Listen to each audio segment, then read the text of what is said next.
tell you a story. So I once had a friend that wanted to travel abroad, and she was clueless on how she wanted to go about the process. She didn't even know what she wanted to travel abroad for. She didn't even know whether she wants to work or study. All she knew was that she wanted to seek international opportunities and go abroad. If you are among that category, don't go far because this video is for you. Welcome back, guys. So this was what I told my friend. I said, if you want to move abroad, there are some type of questions you need to ask yourself.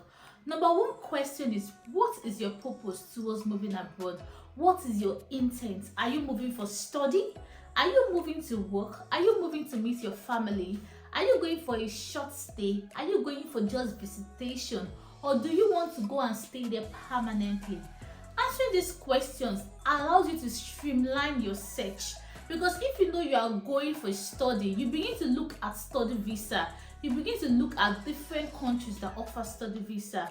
If you know, okay, I'm not just going for study, I'm going there to also work, you begin to look at your course. What am I studying? What did I study in school? What am I currently working in?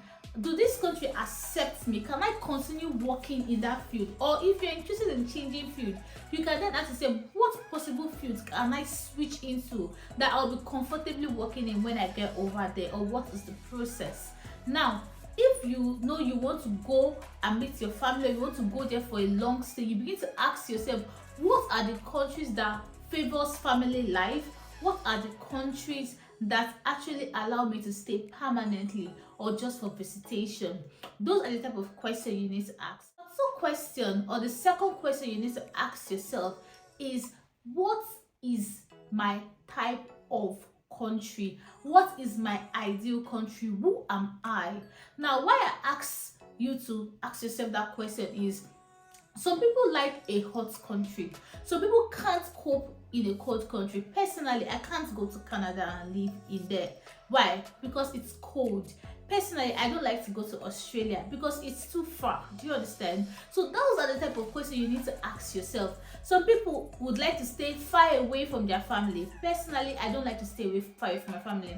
So 6 hours from my country to here, to me, it's okay, rather than having to stay 2 days just to visit and then the cost of transportation. So such question is what you ask yourself. Apart from that type of question, you need to ask yourself, what's my ideal environment? So environment does not like visitors. They don't like immigrants. So they won't even let you prosper or let you breathe when you go there. Is that the type of environment you like to be?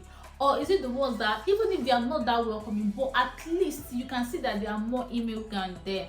They have been tested and trusted to at least accept immigrants, and so it's favorable for immigrants. So you don't need to go to the place whereby you hear there's gunshots or they are killing of immigrants, all those sorts of things. You know that's not the type of place you want to be in. The next question you have to ask yourself is that, okay, how about health? How is your health? Some people have things like those that are having sickle cell or have some sort of illnesses that require them to stay in some particular area, or some particular area favors them, or those that knows that they have to constantly visit hospital to have regular check-up on their health. Would you like to go to a country that's very expensive in terms of health wise, or you want to go to a country that at least favors you and gives you free health care? Like the UK have the NHS, Canada have something like that.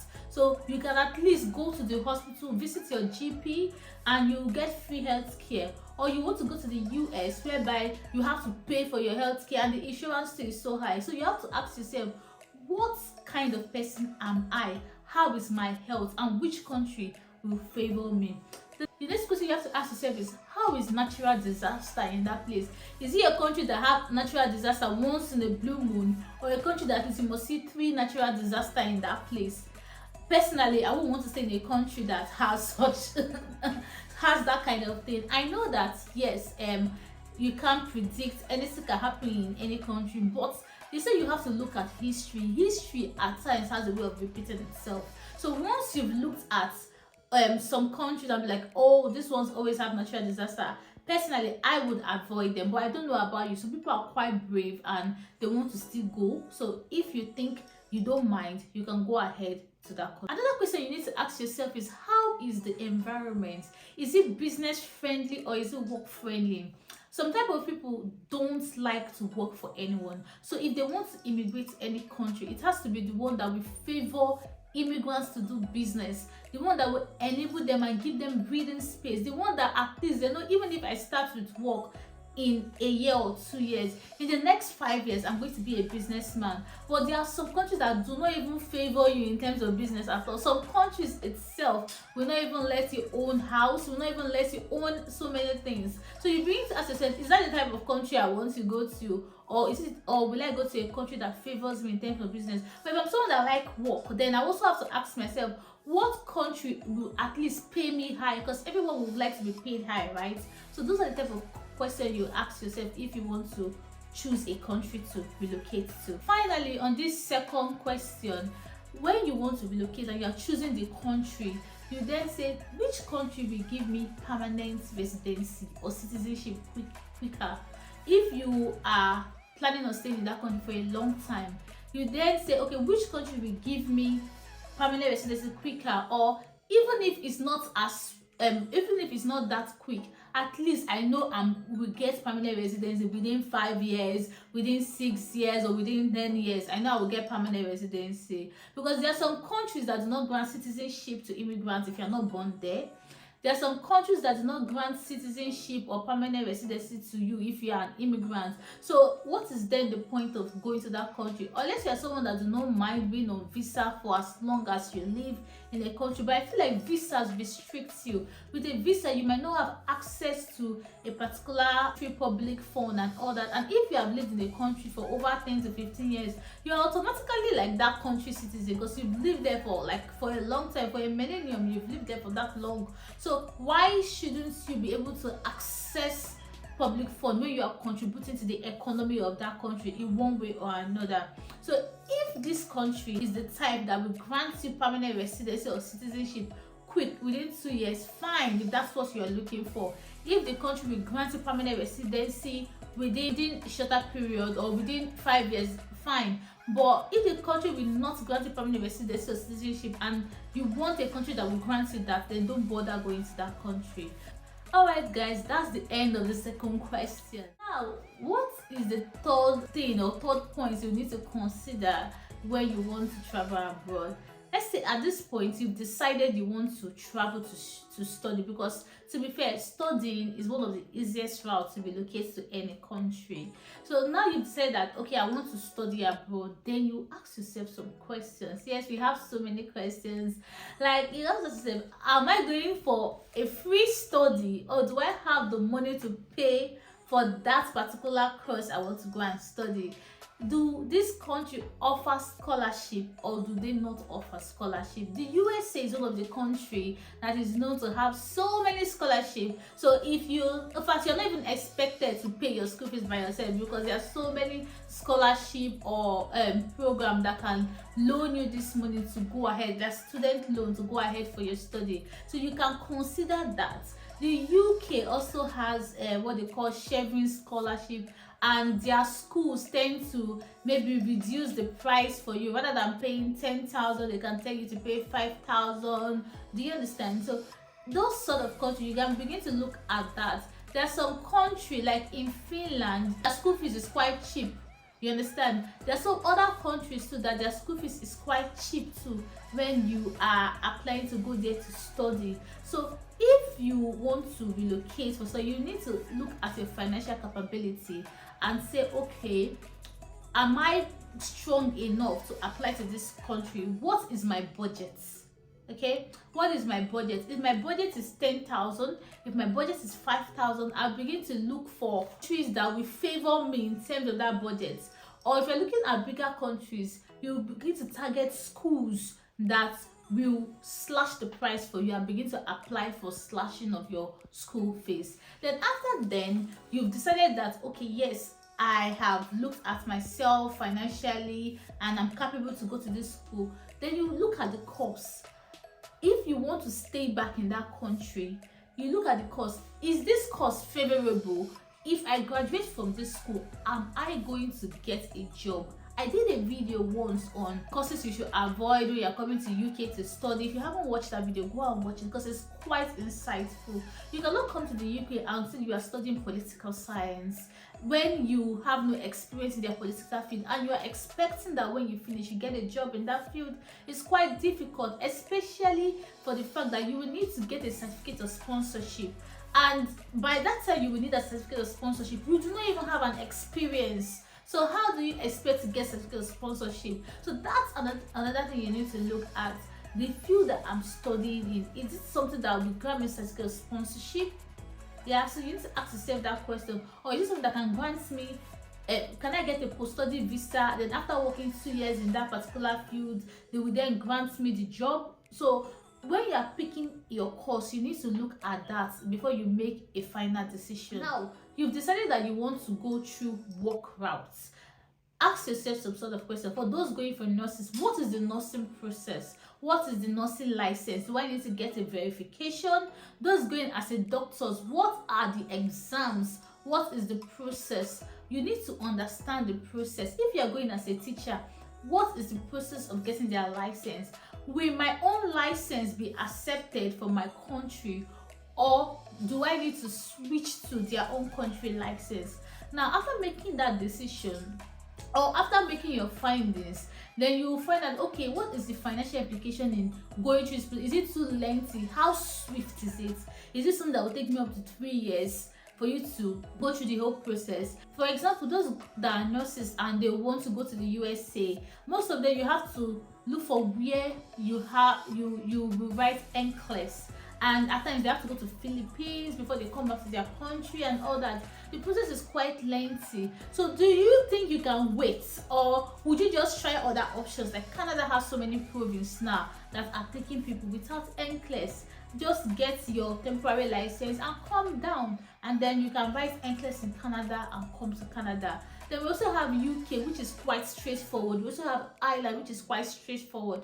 We have Australia, which is quite straightforward for nurses too. So why don't you try those other options? Same principle apply to other professions. If you are a doctor, if you are a teacher, if you are an engineer, do you guys need license, or is your license already accepted?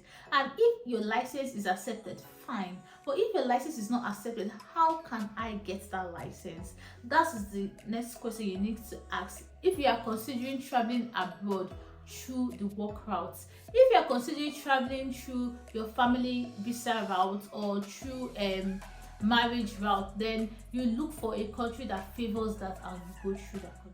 Third point. Now the fourth point you need to ask yourself is, what are the documents? What is the requirement? What is the eligibility? Different countries, different pathways. Different countries, sometimes in their state, like Canada provinces have different requirements. Even within a singular province, different pathways have different requirements. So you need to understand, what are the requirements? What are the documents do I need to use or get to flow through their immigration so that my immigration will be smooth? One of the important documents many countries require is you having your international passport. Your proof of identity is number one. Number two, you need your proof of statement of account. Number three, you need your educational history. If you are going as a student, you need to show that yes, you are who you are. If you're going for work, you need to show yes, you know you are who you say you are. If you say you have work experience, you need to show yes, you are who you say you are. So you need to look at their immigration law, and you need to understand what is their immigration website. UK immigration website is gov.uk. Canada immigration site is ca.canada or something, and Australia have their own. You look for their official immigration website so that you won't be scammed. Okay, you look for their immigration website, you check what is the requirements. What are the documents do I need to get? Get all those documents.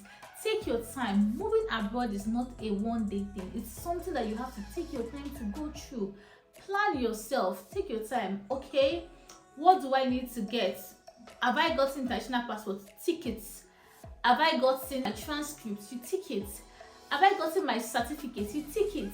Have I passed English language requirements? Because most countries, if you are going to English country, require you to have English language requirements. Have I gotten that? You tick it. Have I gotten my money ready, my proof of fund, have I saved enough to show that yes, I can care for myself and for my family? You tick it. So you need to have a checklist and look at what have I gotten and what have I not gotten.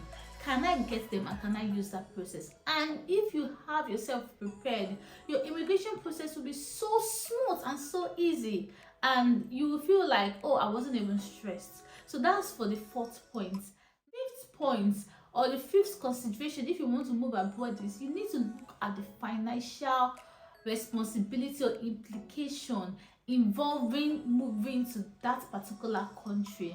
The cost of moving to a country varies depending on the visa you are coming in with. So if you've decided you are going through study visa normally is quite expensive. That's the truth. If you're coming through work visa is a little bit cheaper, because at times your company might pay for one or two. That makes it easier for you, okay? But study visa can be quite expensive if you're coming through your study. It doesn't mean that people are not going through it. So that's why you need to check, okay, it's quite expensive, but that word expensive is relative. What is expensive to me might not be expensive to you. So maybe I'm saying £10,000 is expensive, but to you that's cheap. So that's why you need to say, okay, what's the cost of me coming to this country, coming to UK, coming to Finland, going to New Zealand, going to Germany? What's the cost of me going to this country using a study visa? What is the cost going to this country using a work visa? How much do I need to put in my proof of fund? Now, once I've decided how much I need to put in my proof of fund, the next thing is, how much then do I need to keep in my account for at least 3 months, so that these people can see it and say, okay, yes, I can come to take care of my family. In the UK, in some visas, they will look at your account for about 28 days. But some countries will require, they see, up to 6 months proof of funds. So that is why you need to be ready and have all this information at your fingertips. For you to go to this country, you need to have most of this information. And then if it's 6 months, you begin to save and plan ahead for 6 months. If it is 3 months, you begin to save and plan ahead for 3 months. There are different ways of doing proof of fund depending on the country that you are in. So you can contact your friends, contact your family. You can even contact us as Express Global Services 0@gmail.com for us to put you through on how you can go about your proof of funds. So if you want to do that, you can contact us and we'll help you and guide you through on how you can go about it based on experiences and how other people that have contacted us use. So you can use that process as well. So guys, moving abroad, like I said initially, it's not a one-day thing. It's something that you need to sit down and ask yourself this question. I put to this video 5 different points.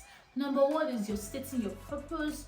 Number 2 is that you need to ask yourself, who am I and where do I think is ideal? What is my ideal environment?